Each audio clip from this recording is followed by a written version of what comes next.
You are live. Welcome to the Shoy Show. It is Sunday, July 26th, 2026.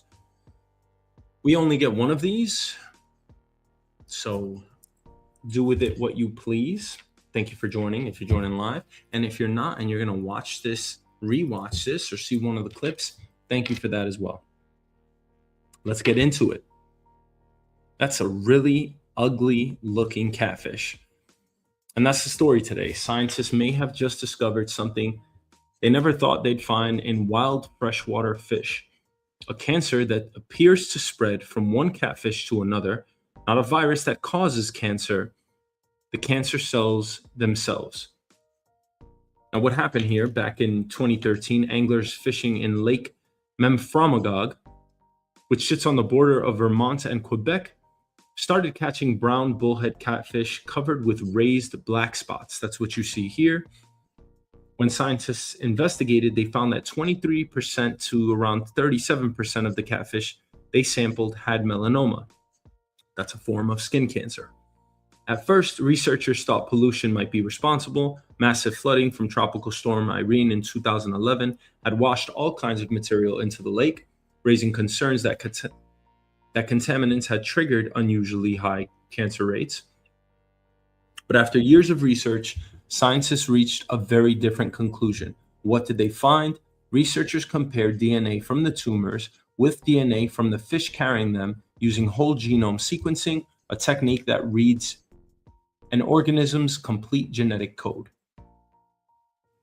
The tumors from different fish were almost genetically identical to each other, but very different from the fish they were growing on. That suggests these tumors didn't develop independently. Instead, they likely all came from one original cancer, with the cancer cells somehow moving from fish to fish. If confirmed, this would be the first known transmissible cancer ever discovered in a fish and the first found in a freshwater species. Now, does this mean cancer is contagious? No. This is one of the most important parts of the story. You cannot catch cancer by touching someone with cancer, sharing food, or breathing the same air. We know that. Cancer develops when our cells accumulate DNA damage and begin growing uncontrollably. The American Cancer Society says direct transmission of cancer between people is extraordinarily rare and is generally limited to unusual situations like some organ transplants or very rare pregnancy-related cases. So while some viruses like HPV or hepatitis B can increase someone's risk of developing cancer later, it's the virus that spreads, not the cancer itself. Now, scientists don't know how this spread in catfish. Brown bullhead catfish gather very closely during spawning season, so researchers think those close interactions may allow living cancer cells to pass from one fish to another. So just by being next to each other and rubbing up on each other, maybe that's how the cancer spread. But the exact mechanism hasn't yet been proven.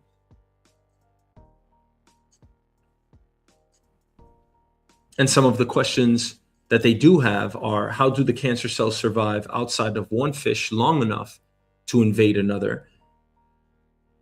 And why doesn't the new fish's immune system destroy them?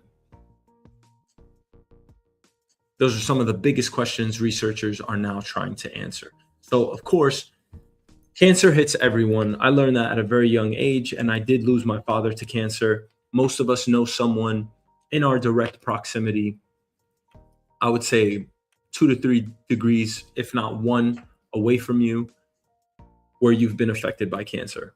So this story hits home for mostly everyone.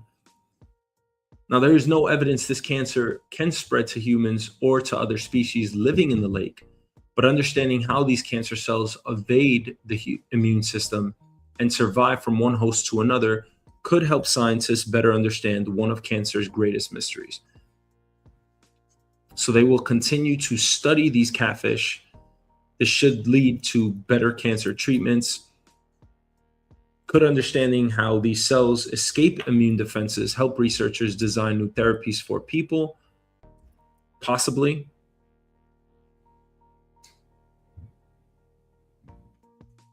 And maybe this is the start of one of the biggest medical breakthroughs, because if we do realize that somehow cancer is somewhat contagious, maybe we can contain that threat. But this is huge news coming out of the science industry. And yeah, maybe that just helps us put an end to this once and for good. I mean, these tumors on these catfish, they look so awful. I don't know what else to say, but when I was looking up these pictures, I mean, even looking at this picture is scary. I mean, when you see a tumor bulging on someone's face or a part of their body, it's usually extremely scary.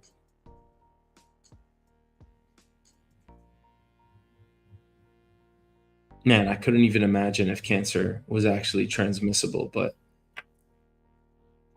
And there are other cases in the past where scientists thought they may have seen or may have discovered that cancer was transmissible, but this they feel highly likely about the outcome in their research. So maybe this leads to another breakthrough.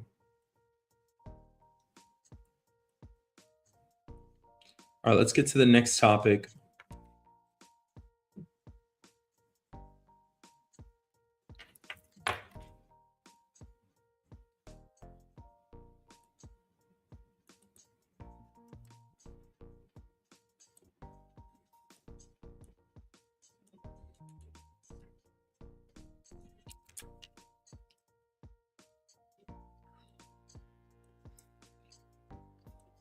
Okay, so Trump ties the Saudi nuclear deal to recognition of Israel.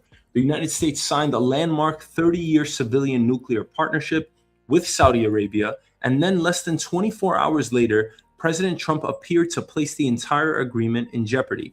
On July 22nd, U.S. Energy Secretary Chris Wright and his Saudi counterpart signed a deal designed to help Saudi Arabia build commercial nuclear power plants. So my first question here is why? Why are we allowing this? I'm just trying to understand the hypocrisy of it all. I'm trying to understand why some nations are allowed to have nuclear weapons and others aren't. Some nations that we deem threats that others aren't. I mean, weren't the Republicans just a few years ago saying that Saudi Arabia, I mean, literally like 4 years ago, that Saudi Arabia was somehow tied to 9/11? And then, of course, the Prince of Saudi Arabia ends up killing a New York Times journalist, if we all remember Jamal Khashoggi.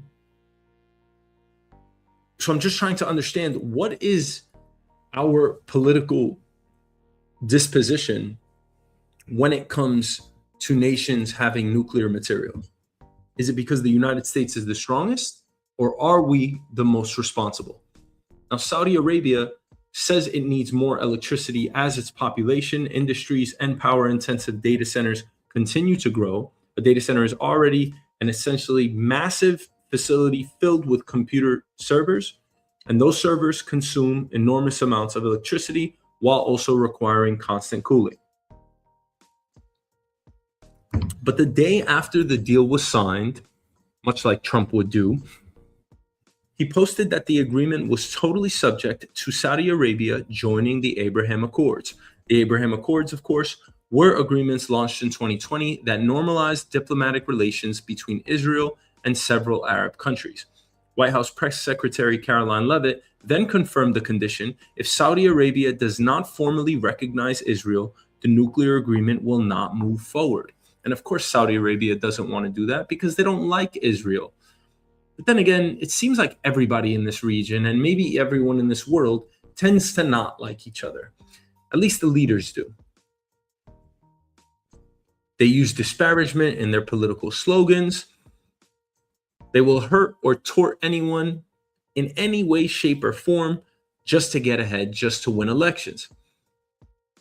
But then when it comes to actually wanting or needing something like oil or planes or missiles, or in this case, the ability to harbor nuclear enrichment,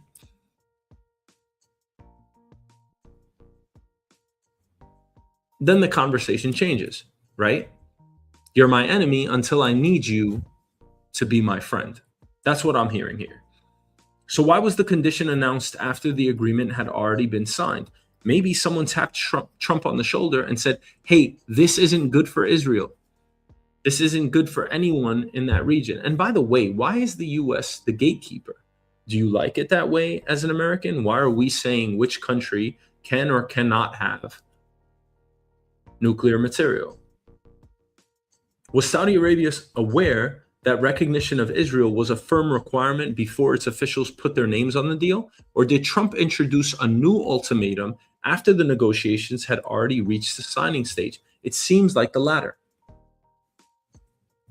They signed, and Trump, right after that, said, you must recognize Israel.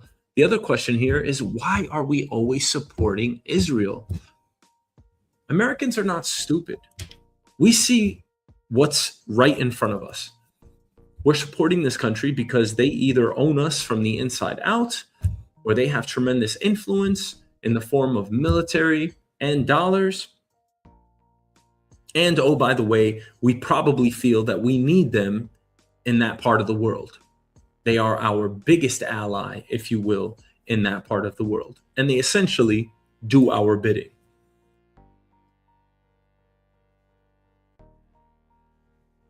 Now, the full agreement has not been released.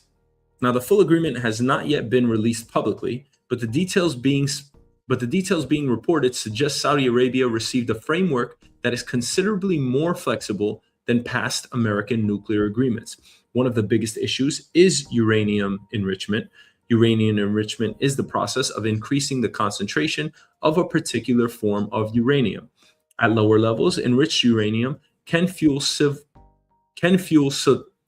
civilian nuclear reactors. At much higher levels, that same process can produce materials suitable for a nuclear weapon.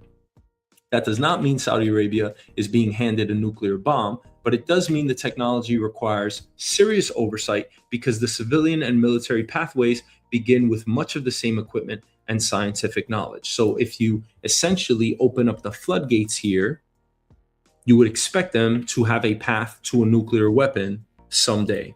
The United Arab Emirates signed what is often called a gold standard nuclear agreement with the United States in 2009. Under that agreement, the UAE explicitly gave up domestic uranium enrichment and reprocessing. Saudi Arabia apparently did not make that same commitment. Instead, this agreement reportedly creates a possible pathway for American companies to eventually build a uranium enrichment facility inside Saudi Arabia. That possibility would be examined through a joint 2-year feasibility study. Now, what's just dawned on us? Well, Trump just dawned on Saudi Arabia because the moment this man became president, relations with Saudi Arabia started thawing. Again, this man right here on the right killed a New York Times journalist, an American citizen. No retaliation by the United States.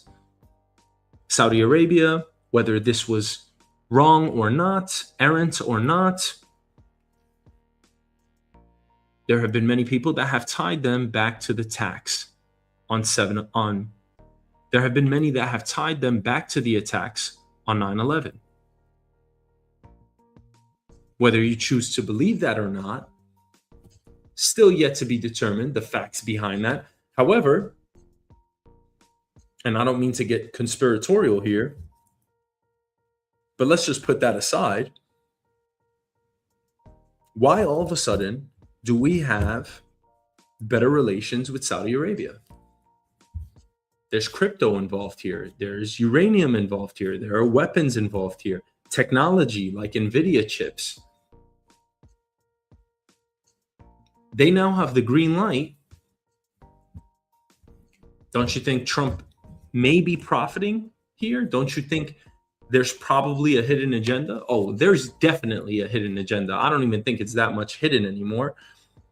But you have to ask those questions, right? Because why would we all of a sudden wake up one day and just be nice? Not nice, but really nice. to another nation that we've been contentious with. So why give Saudi Arabia a pathway that the UAE agreed to surrender? Is the United States loosening its standards because Saudi Arabia has greater economic and geopolitical leverage? And once one country receives this exception, how difficult will it be to deny the same capability to others? Trump has also publicly said there will be no enrichment of material. But that's exactly what Saudi Arabia wants. So are we saying one thing but doing another? And by the way, even if we call out this policy, how can Americans actually enforce these new rules? We don't know what's happening behind the scenes. For all we know, we can say out loud, we can say publicly that Saudi Arabia can have uranium, but they can't enrich it. We can say that we're going to put XYZ measures in place. Is anyone actually checking? Are we actually policing this? Is there going to be some level of compliance standard in place? Probably not. And that appears to conflict with provisions allowing the United States and Saudi Arabia to study a future enrichment facility. So which version is accurate? Does no enrichment mean enrichment is completely prohibited? Does it mean enrichment is prohibited for now? Or could the language change during the next phase of negotiations? Well, Trump always leaves the table open, doesn't he?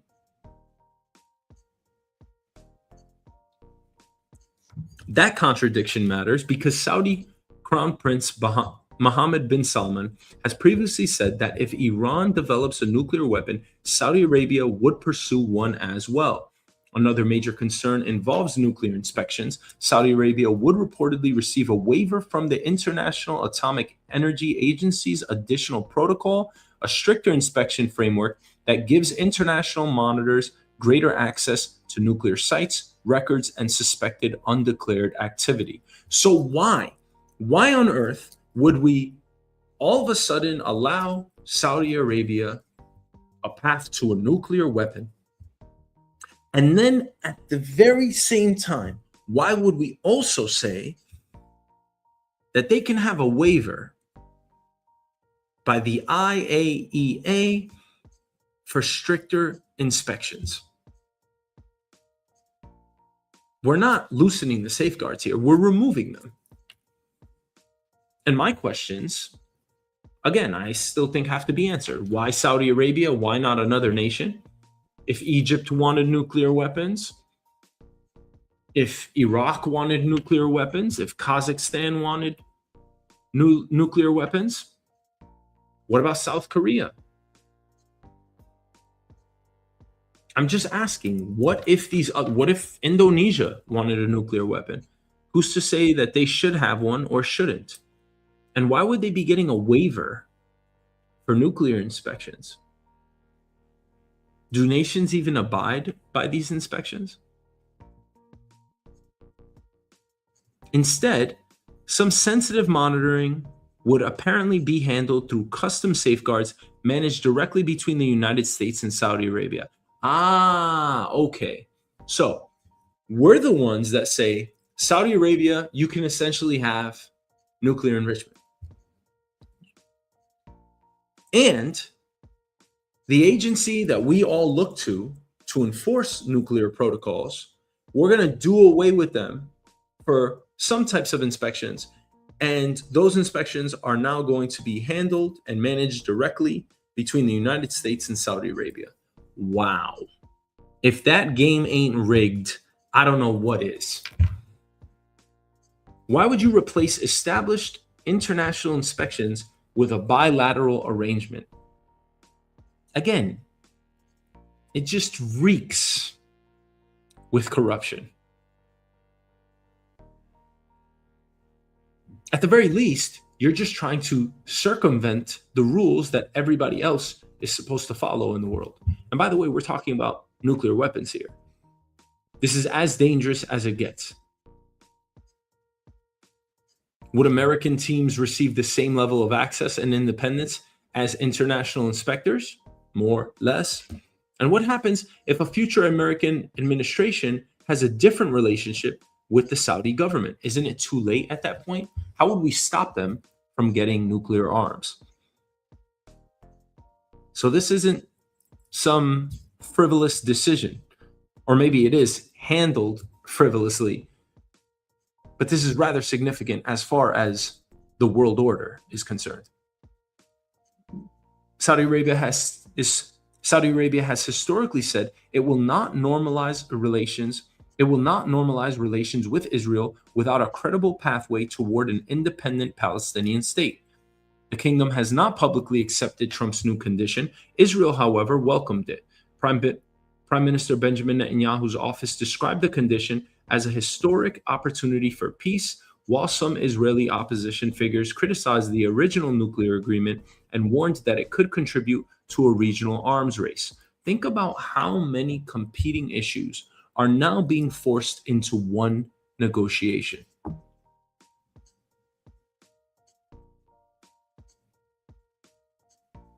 Saudi Arabia wants civilian nuclear power, possible enrichment rights, and American security cooperation. You think Democrats would fall for this? Trump wants Saudi Arabia to formally recognize Israel. Saudi Arabia wants movement toward Palestinian statehood. Israel wants normalization but remains deeply opposed to a nuclear-armed Saudi Arabia. Are we not just creating our own problem here?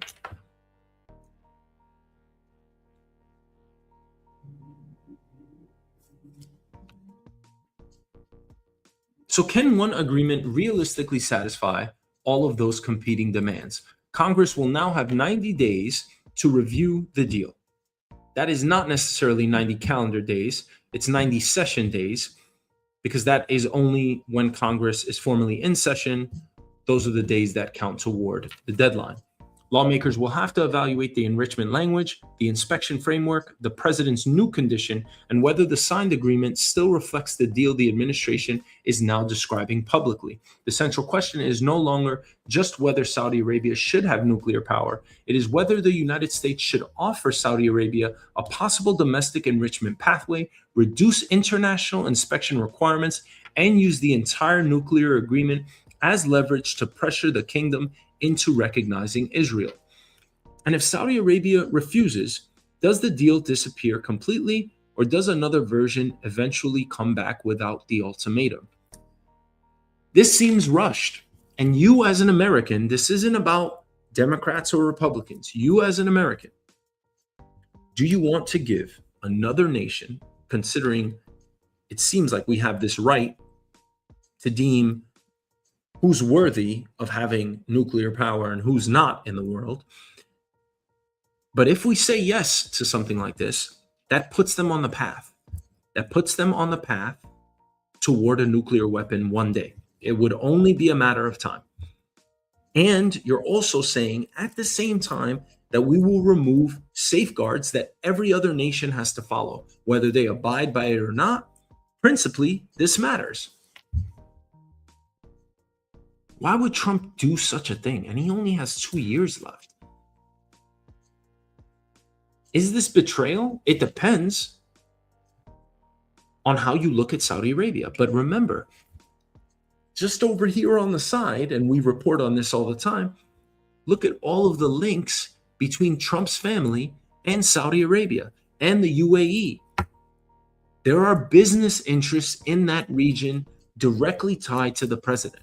That's why this is just so fascinating, because we're not talking about something small here. We are talking about nuclear power. And if everyone said no before this president, why is now he saying yes? But again, you as an American, I would think, depending on your disposition towards a country like Saudi Arabia, what are your thoughts on possibly giving them a path to a nuclear weapon? Because that's essentially what this is. And for the people that want to defend Trump and say, no, that's not what this is at all. Yes, it is. You're opening up the door here so they can have nuclear power. Once that starts, It's over. Now, you may say, hey, this is inevitable, right? A nation that has that much money, that's that powerful in that region, they could probably start doing so with or without us.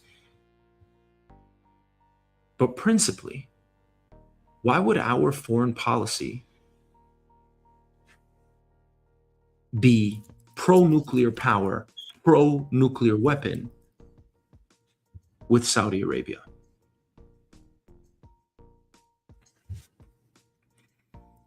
All right, let's get to the next topic. And we love this because this is what's happening in India. Oh, who doesn't love bombs and smoke? Who doesn't love a good old protest?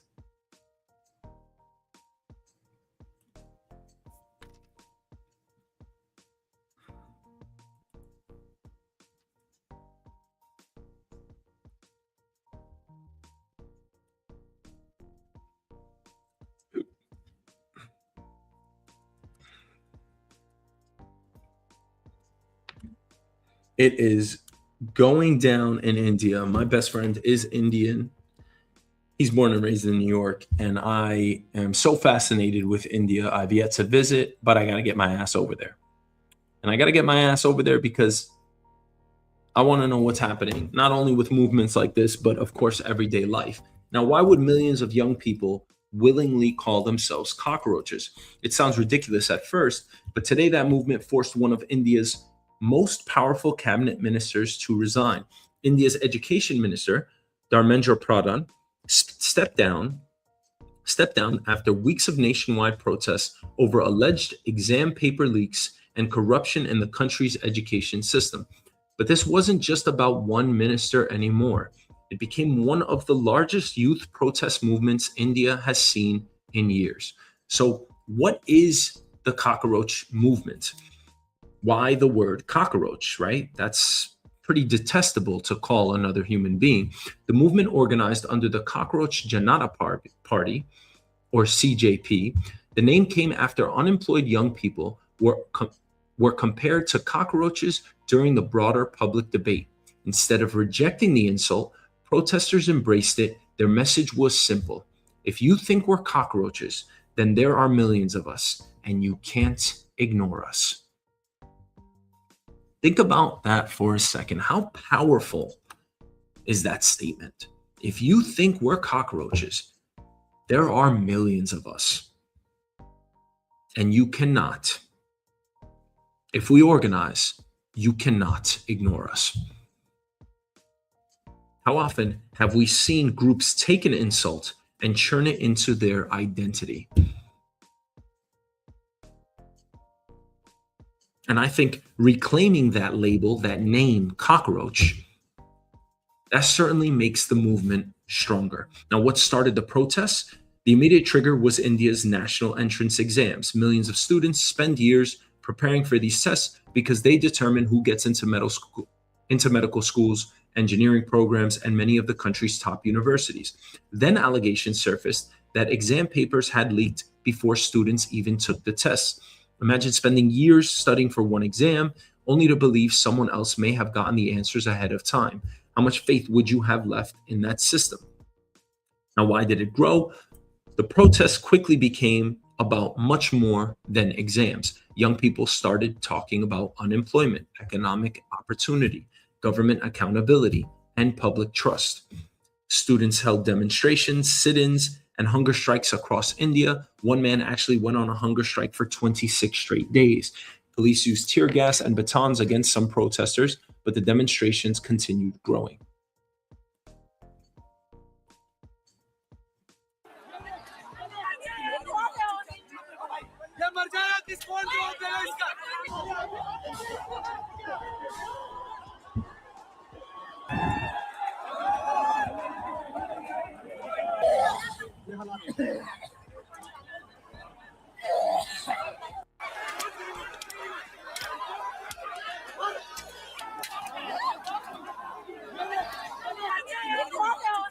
Now that is how you protest. I love Indian people. They're just the best. And here's the guy in charge, the bad guy, Dharmendra Pradhan. He resigned as Union Education Minister. And why would you release those answers? Of course, nothing is proven yet, but they were probably for sale, right? There's always some level of corruption. Look, power corrupts. We know that. So everybody in any position of power anywhere in the world, if your salary is $150,000 a year, you're going to see what opportunities you have in your sphere of influence, in your domain. Hey, what can I do over here? Oh, I could sell the answers to these exams. Okay.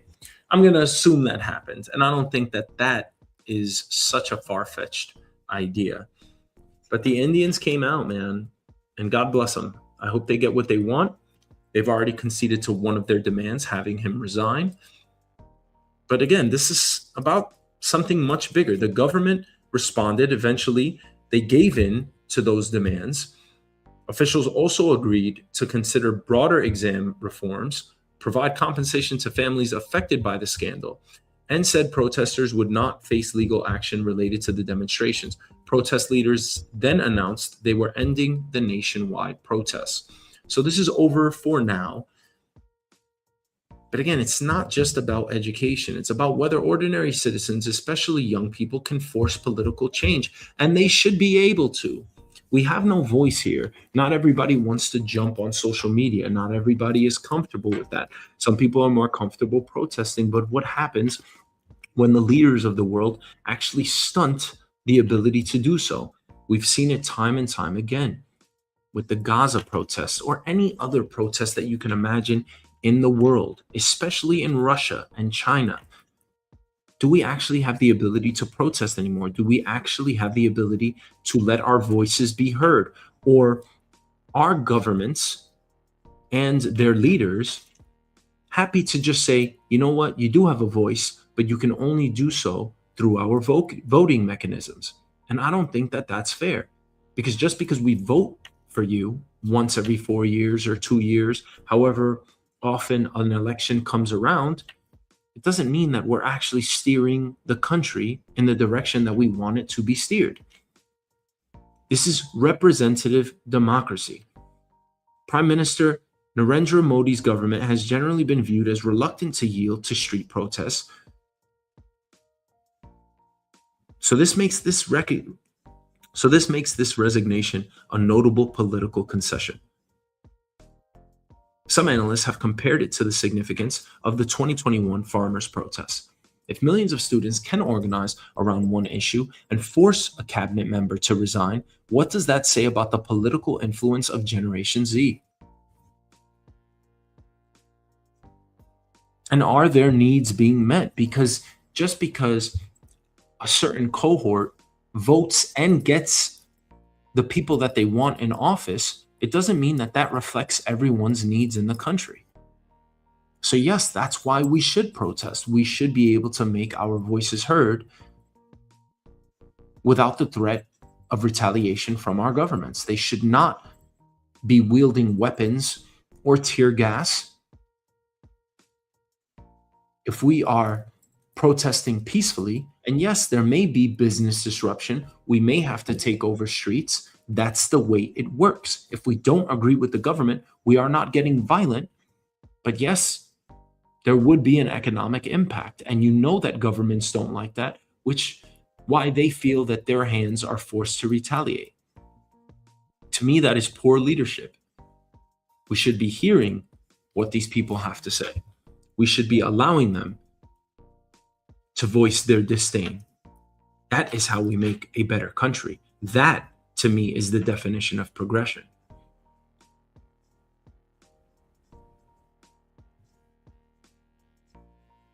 Could this become a blueprint for future protest movements? I don't see this as any different as any other protest movement.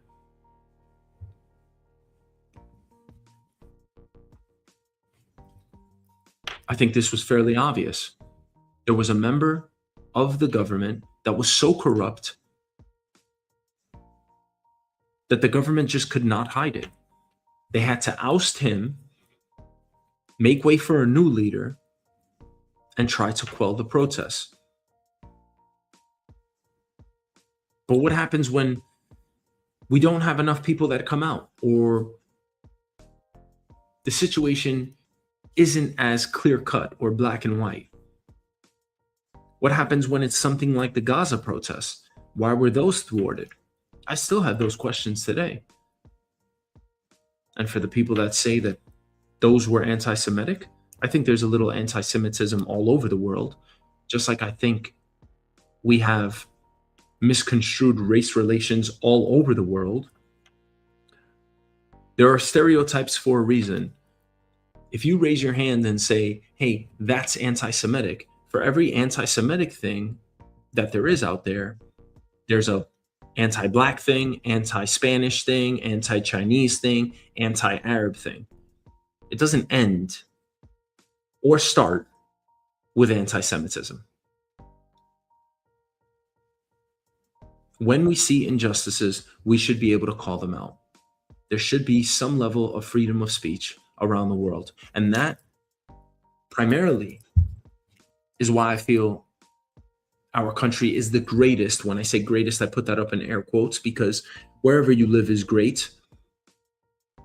But if we truly are a great country, it's that our opinions should be shared and should have the ability to be heard.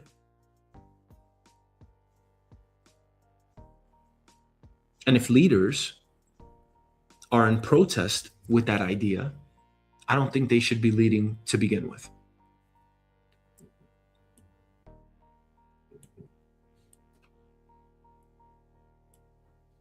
So good for India. They got what they wanted. They fought hard for it. People were hurt along the way. This is what happens in protests. But when you try to right a wrong,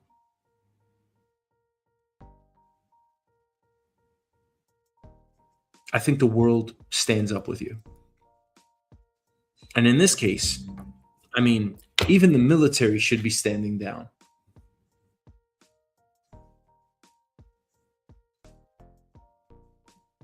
For the people that criticize the students and say they're unemployed, they have no money,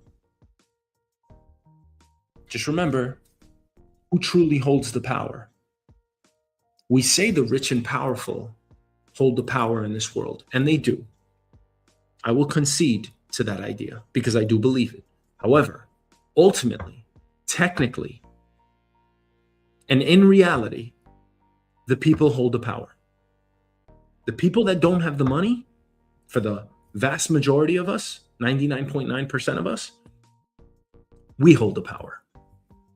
Even all of these soldiers and everybody in an authoritative position, you hold the power. If we all stood up united, the government could never oppress us.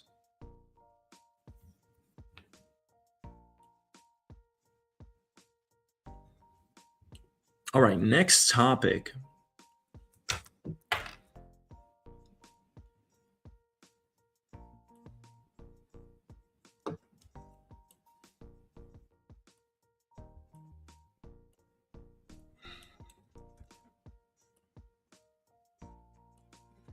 Now, nothing really surprises me anymore with this administration, or any other for that matter, but the Trump administration has now admitted in court that politics played a role in cutting billions of dollars in federal grants. And my first question is, why would you even let this play out? Let this play out in public. They can easily hide something like this from us.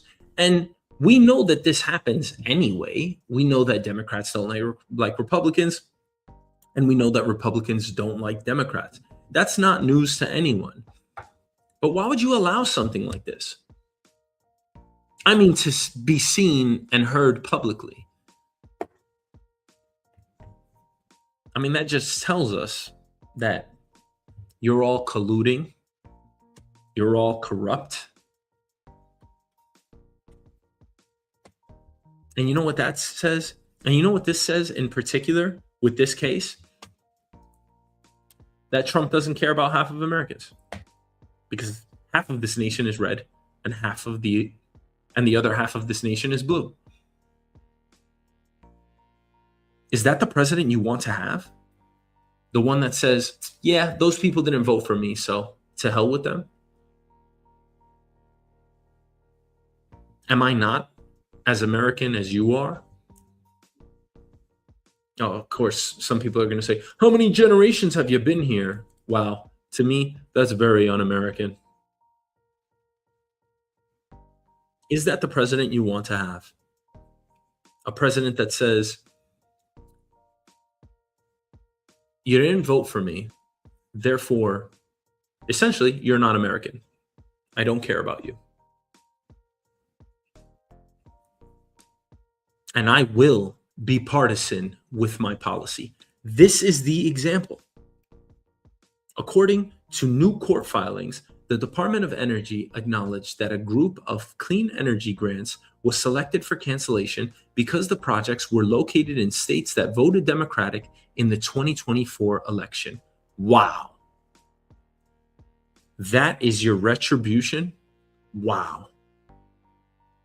We're talking about roughly $7.6 billion in funding. These weren't just solar panels. The grants covered battery manufacturing, hydrogen, carbon capture, and upgrades to the electric grid. They had all been approved under the Biden administration. Go figure. Now, here's where the story takes a turn. Until now, Energy Secretary Chris Wright had publicly argued these projects were canceled because they weren't a good investment for taxpayers or no longer fit the administration's energy priorities. But now, in court, government lawyers are acknowledging that the political identity of the states receiving the grants factored into the decision. So let's ask the bigger question. When Americans elect a new president, should that president have the authority to redirect taxpayer dollars toward their own priorities? I would think yes, because that's the way they want to steer the country.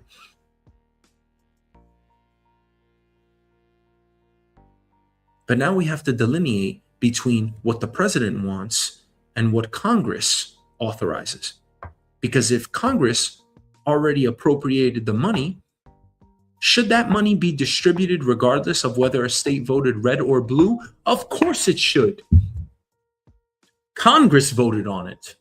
Who has more power, the President of the United States or Congress?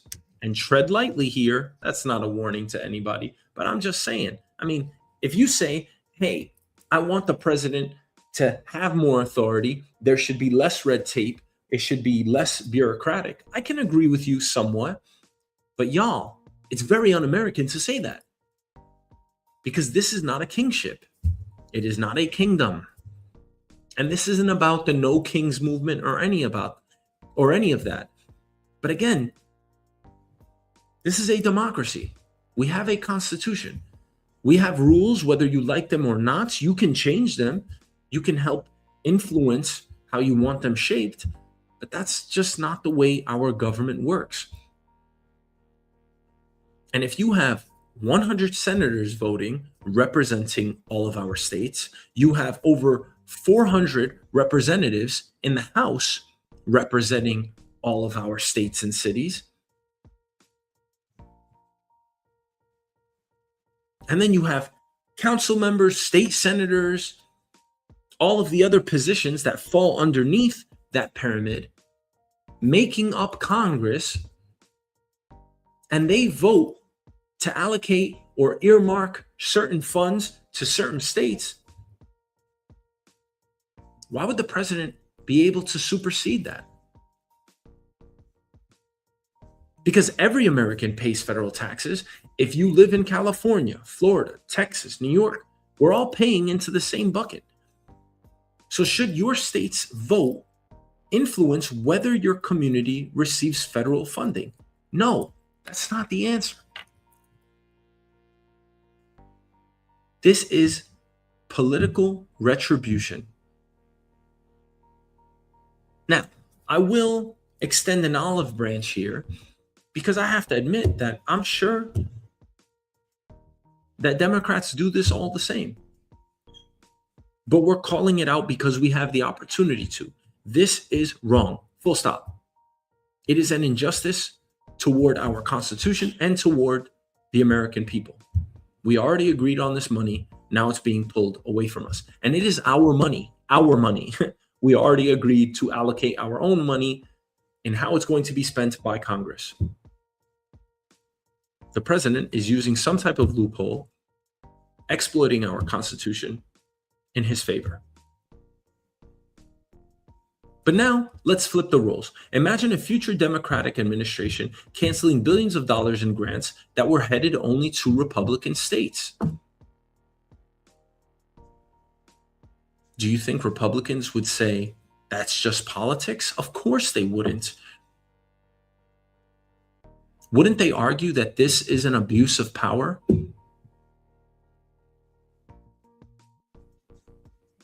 Wouldn't they say that they were treated unfairly?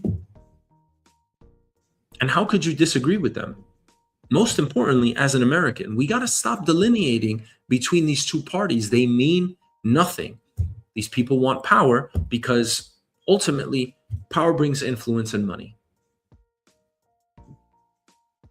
I've yet to see a truly altruistic politician. Yes, there are some. You still never know. You're not behind closed doors. Now, of course, there are supporters of Trump that say, hey, elections have consequences. But is this supposed to be one of them? A new administration shouldn't be forced to continue spending money on policies it fundamentally disagrees with. That's your stance. That's your position. Even though Congress voted for it. And if you disagree, right? If you say that, yes, the president should have this authority, then I just got to ask you, first of all, I think it's extremely un-American because that's not what our Constitution was built on. But then I have to ask you, then why do we have a Congress?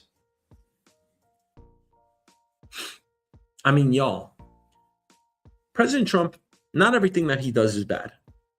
One of the great things that he did was he showed us that all of these checks and balances, they hardly do anything.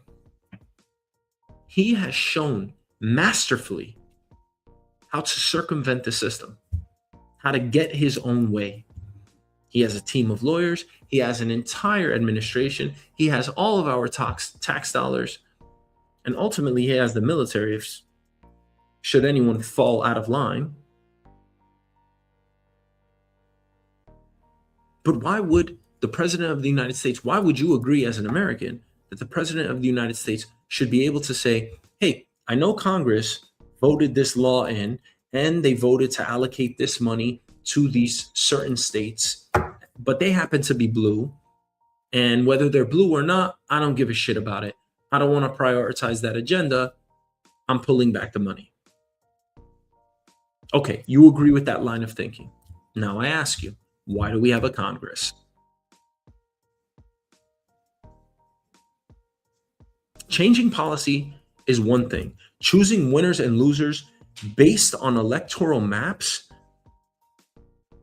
that is not our country. It's just not.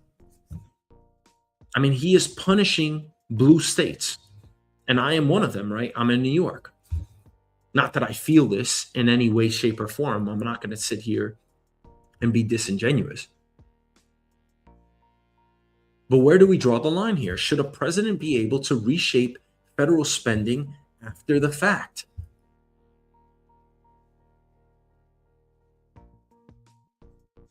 Or should taxpayer dollars be protected from partisan politics, no matter who's in the White House? Isn't that the real answer here? We should be doing what's right by America, by our country, by our citizens and constituents. We shouldn't be doing right by what a president thinks is right, because in this case, you see that his approach is flawed. The lawyers representing the Trump administration just admitted that this aid, $7.6 billion worth, was withheld. If you were a blue state and you did not vote for him, This was your just goods. This was his way at getting back at you.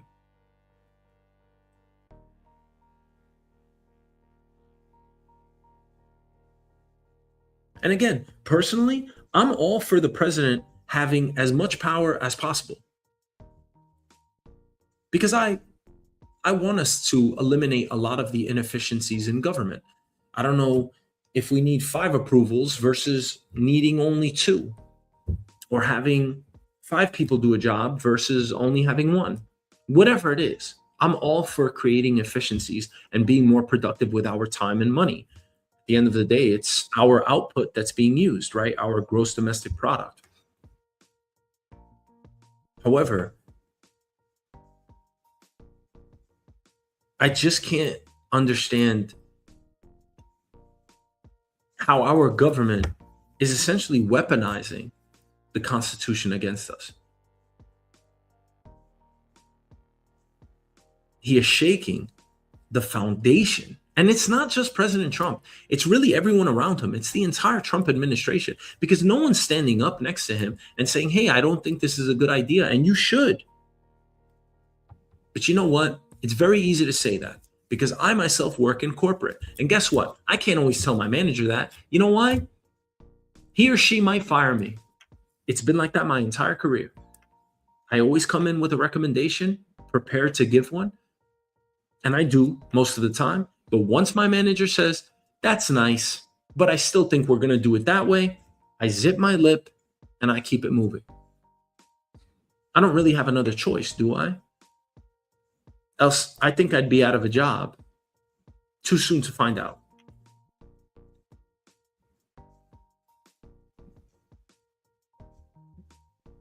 This is one of those topics where I don't think we necessarily have to disagree. I think it's that blatant. I mean, what else do you need to know? They admitted that the money was withheld because they were democratic states. If you're okay with that, again, my first question to you is then why do we have a Congress considering they approved it to begin with? And if you think this is just another story to go by the wayside, it doesn't work like this. Because he keeps pecking at the foundation of our democracy. And oh, by the way, what do you think is going to happen when we have a Democratic president one day? If that Democratic president all of a sudden churns around and starts signing executive orders out the wazoo, starts exploiting the system just as Trump did, are you going to be happy that he did that? Because it's the same argument, right? Less red tape, less bureaucracy. It's not part of my agenda, therefore I'm pulling back the money. Trump always finds a way to justify his actions. What happens when a Democrat does that? Are you going to defend them just as much as you do President Trump? And I'm an advocate for our presidency and our country. I want us to do well. I want the economy to do well.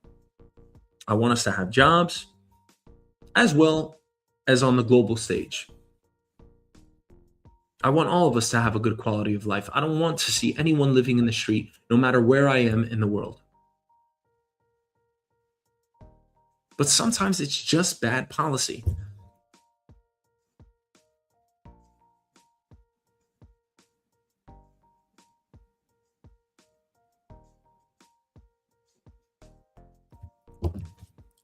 And sometimes the approach is all wrong. The levers that he is pulling alongside his administration, this is flawed. This should never have happened. And it did. And even though the courts have ruled against the Trump administration, what do you think that means? You remember when the courts, the Supreme Court, ruled against tariffs? What did Trump do? He said, okay, everyone can have tariff refunds, but I'll remember. He issued a stark warning to everyone, and he said, I'll remember what you do here, companies. If you ask for money back, I'll remember it, which means, hey, there may be more retribution. And then he found another loophole to apply more tariffs, which just went into effect the other day. I want us to better our Constitution, but follow it at the same time.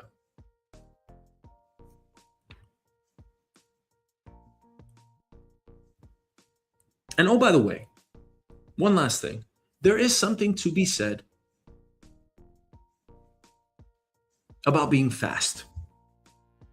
I don't agree with most of Trump's policies, but there is something to be said about moving fast, breaking things.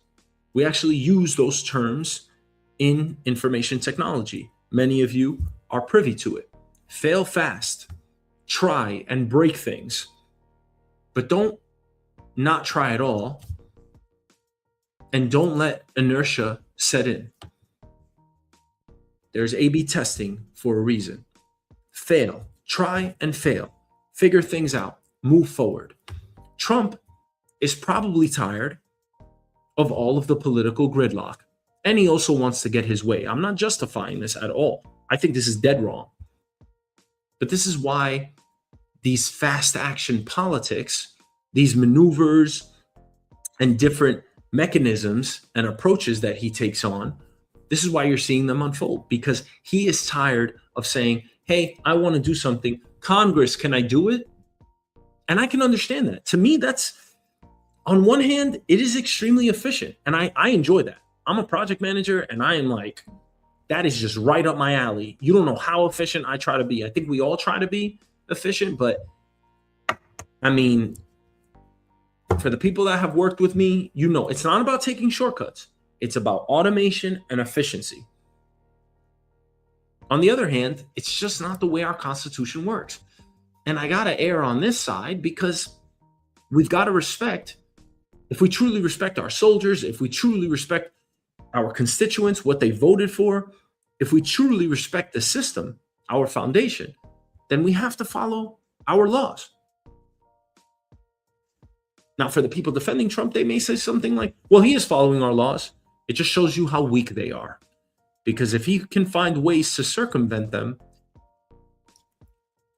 maybe they weren't written strong enough or written in the right manner.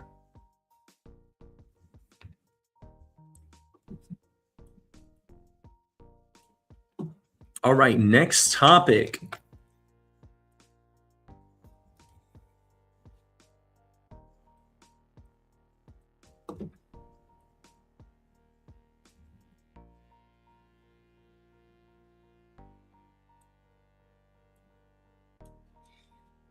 Okay, so we now have U.S. munitions stockpile concerns.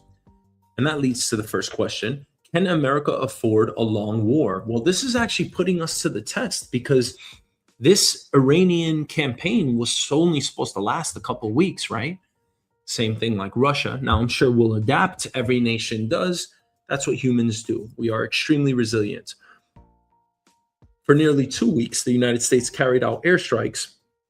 This follows the failed ceasefire against Iranian targets.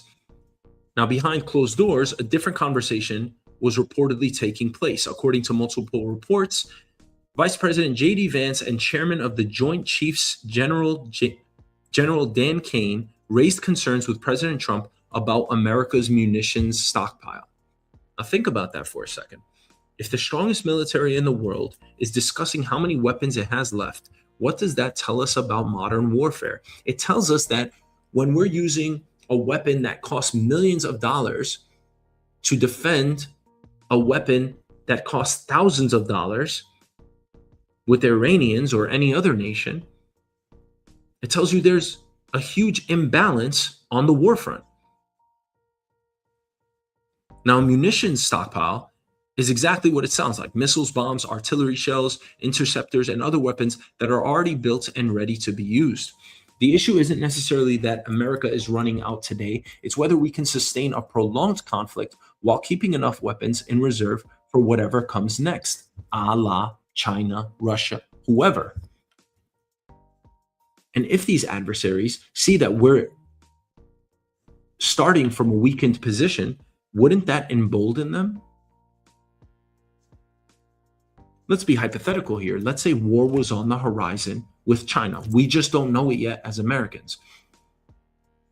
And all of a sudden, they launch an attack one day because they see that our position has weakened. So much so that we couldn't adequately defend ourselves. And that's all as a result of us extending ourselves globally with different types of conflicts, one of them being Iran. If another crisis erupted tomorrow, whether involving China, North Korea, or somewhere else, how much do you keep in reserve? That's the strategic question here, and that's what was raised to President Trump.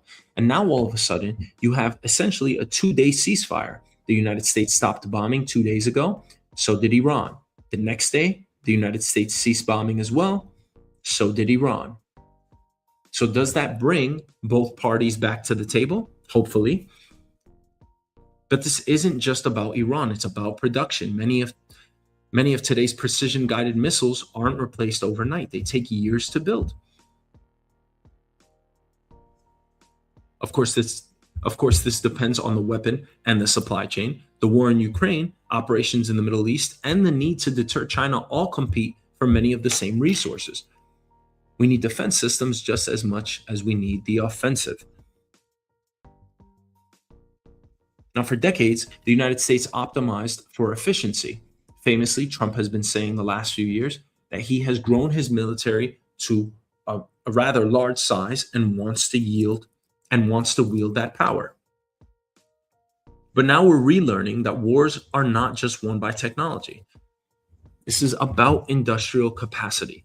During World War II, America became known as the arsenal of democracy because it could outproduce almost everyone else.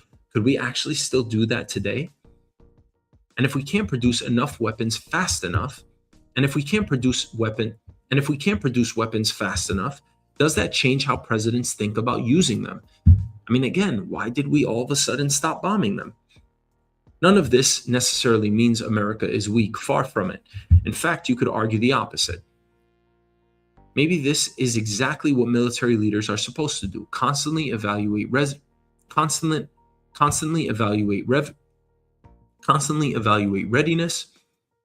think several conflicts ahead, and make sure today's decisions don't create tomorrow's vulnerabilities. So maybe this cautious approach makes a lot more sense strategically. But it's also a reminder that every missile launched is one that eventually has to be replaced. And by the way, all of the money that's being asked for, the Pentagon is asking for $1.5 trillion today. We can't even put our finger on that amount of money. And if they already said, and if they said that the war was already won, why on earth do they need more money? Have all of our goals been reached already? So then why would you need $1.5 trillion?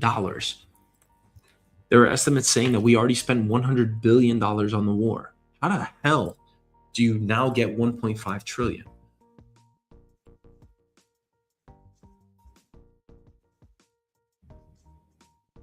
The most important question, I think, is should the United States be expanding its defense manufacturing now?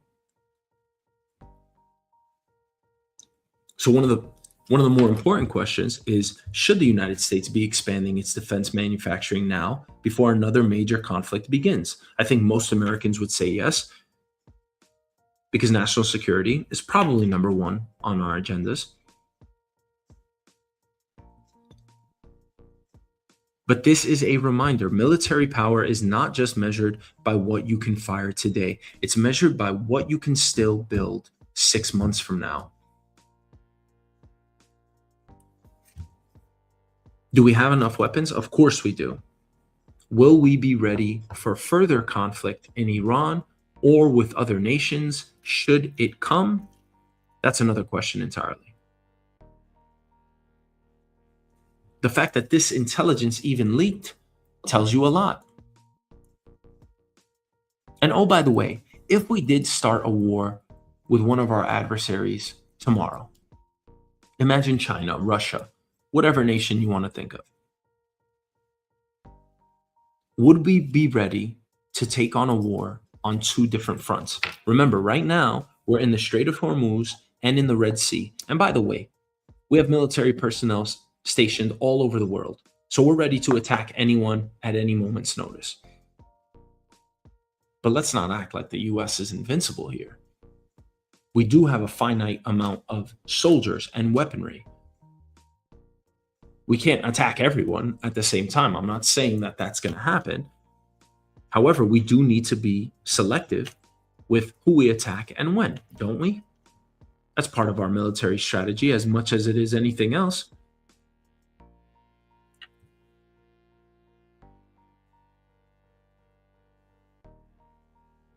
But now it's left to the government because we voted them in.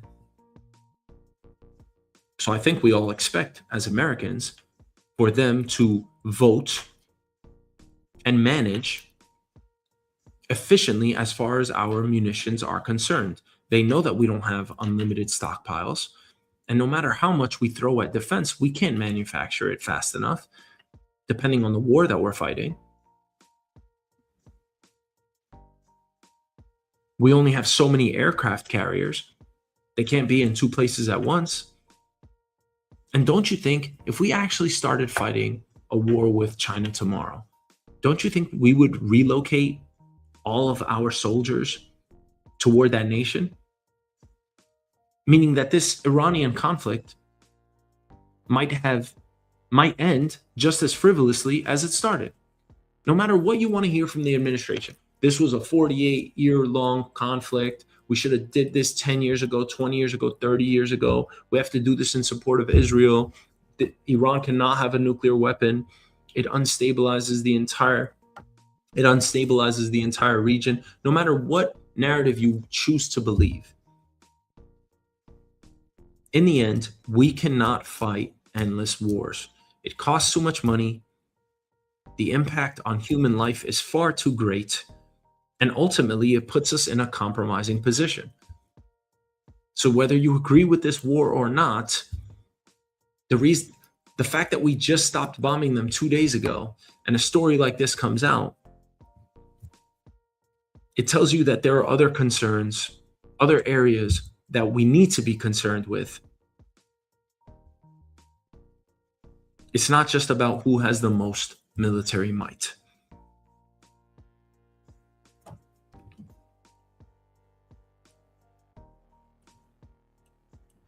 All right, let's get to our last topic.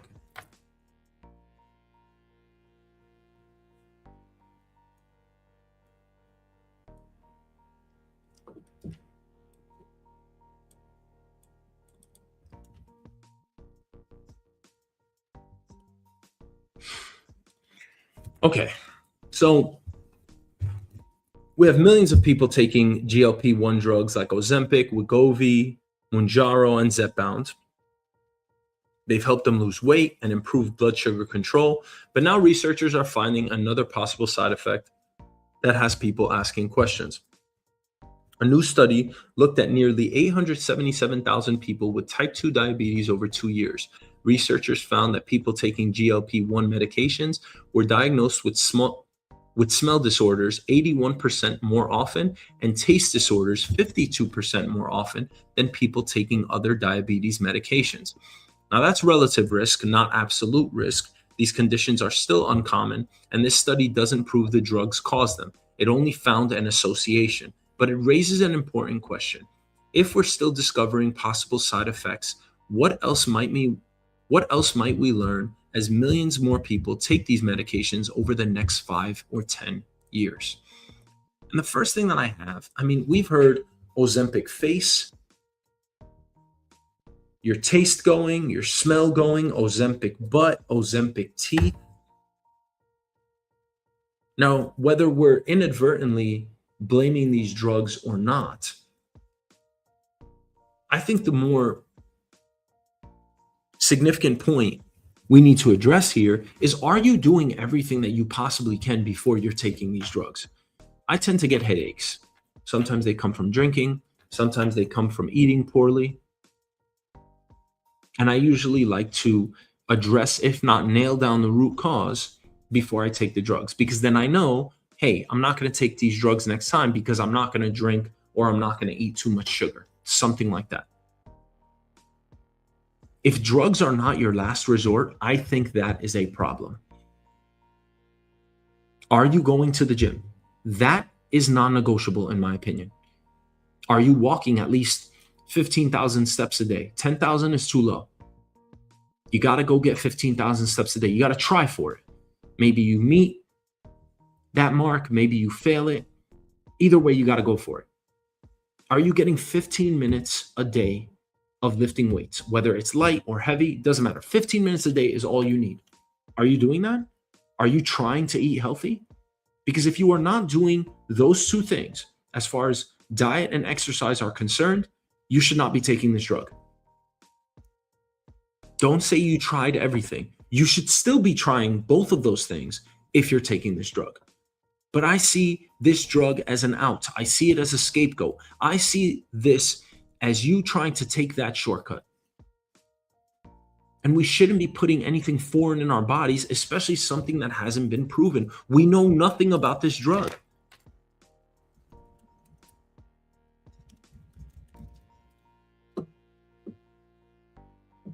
Ozempic was approved in 2017.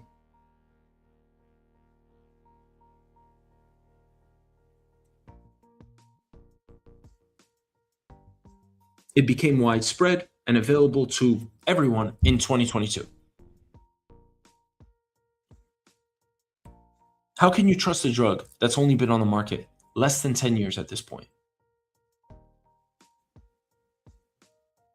And are these the side effects that you're willing to sustain?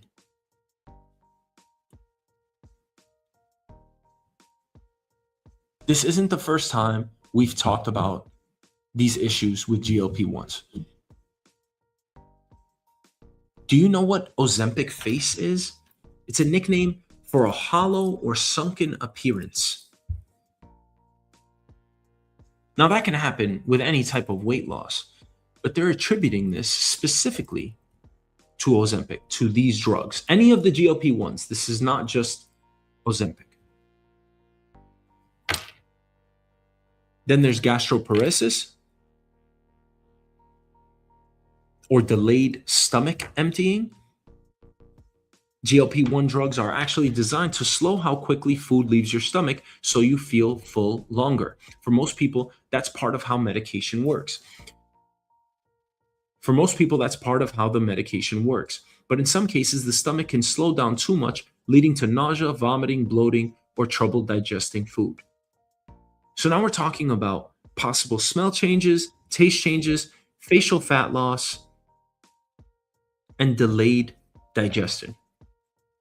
Why? Why would you put something inartificial inside your body because you want to change your appearance? Especially when the alternative is a much healthier way to do so. And again, if you're still not pursuing that option of normal diet and exercise, I don't think you're doing the right thing by your body and by the other people around you, because you're also setting an example. I have been overweight. I have hated my body for many years. I still do. I just try to work out harder and I try to eat healthy. Doesn't mean I don't have ice cream. Doesn't mean I don't eat shit all the time. Doesn't mean I don't go get, a bunch of funnel cakes and shove them down my throat. Shit happens, but you still have to try. Every single morning I wake up and I say, I'm going to try to eat healthy. Every single morning I wake up and I say, I got to run. I got to go to the gym. And even if you're taking this drug, it does not excuse you from the alternative, the better alternative, the healthier one. Now, most people don't experience these side effects. And for someone with obesity or diabetes, these medications can be life-changing. That's where, I extend the olive branch. but you should understand the benefits and the risks before making such a decision.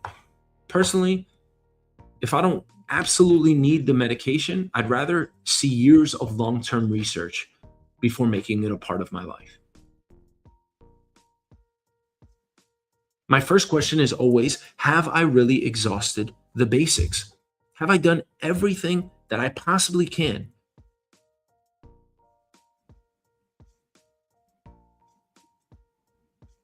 Have I cleaned up my diet? Am I exercising regularly? Have I given those chances? Have I given those changes enough time to work?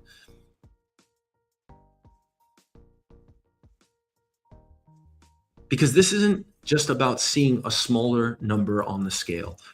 This is about building healthier habits. You taking Ozempic isn't all of a sudden going to improve your heart, your muscles, your endurance. That happens through normal diet and exercise. And what do you think the mental toll this is taking? What do you think about the mental aspect, or the mental impact, rather? Is this enhancing your overall quality of life because you like your appearance? Sure. What about all of the other damage that it's doing? That has not been measured. That has not been measured because it hasn't been on the market long enough. That's why many people disagreed with taking the COVID vaccine. They said, hey, it takes years to design and then test a new medication. They just made this one in 3 months. Why am I taking it? It was a fair argument. Except most people didn't even have a choice as far as to get vaccinated or not. If you wanted to fly on planes, leave the country, do whatever, you had to get vaccinated. Enter most government buildings, you had to get vaccinated. In this case, this is a choice. And I'm asking people to reconsider, because I do believe that most people can change their habits and can change their lives for the better through normal, everyday modifications. It does not need to be through drugs. And when you see these side effects and you see the changes that they have on others around you, I don't know why you would accept this. It's the same thing. It's why it is so puzzling to me why people get Botox and why people get butt enhancements. It's so perplexing to me. You see all of these celebrities and you can clearly identify who has Botox and who hasn't, who has fillers and who hasn't. Do you think they look good? How could they? You can clearly see who's gotten them. They look terrible. So why on earth would you opt for such a surgery? And by the way, surgery should not be taken lightly. You're going under the knife. It is a very dangerous procedure and operation. You should never opt for surgery unless it's absolutely necessary. People are actually getting surgery.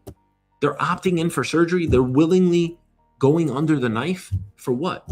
Because they want to enhance their appearance. People are actually taking drugs. They're electing to take drugs that they know nothing about because they want to lose weight. Well, that shows you how much of an obesity epidemic and how much of a body image problem we have in the United States.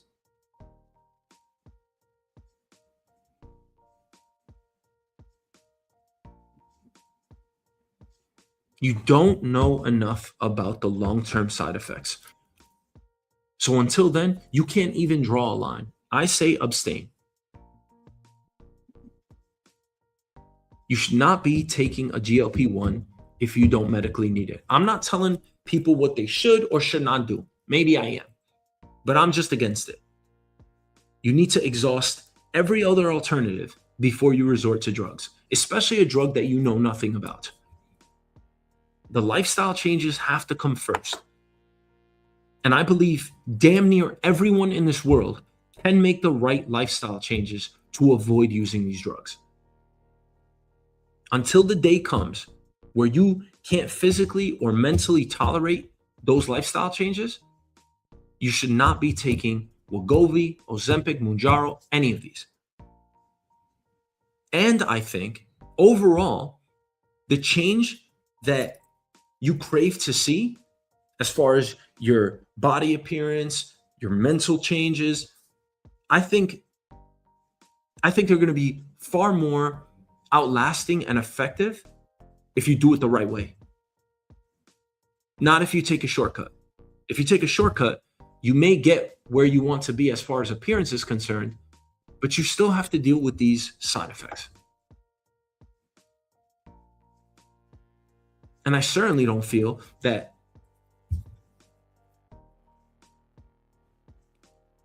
I certainly don't think that you'll feel as accomplished because you're taking a shortcut, and it may be to the detriment of your own health. So avoid the drugs. Try it the right way. It's not hard. Stay active. Try for 15,000 steps a day, 15 minutes in the gym maximum. You can set a timer. That's what I do. 15 minutes in the gym, lift some weight. You will live a healthier life. Thanks for watching. See you next time.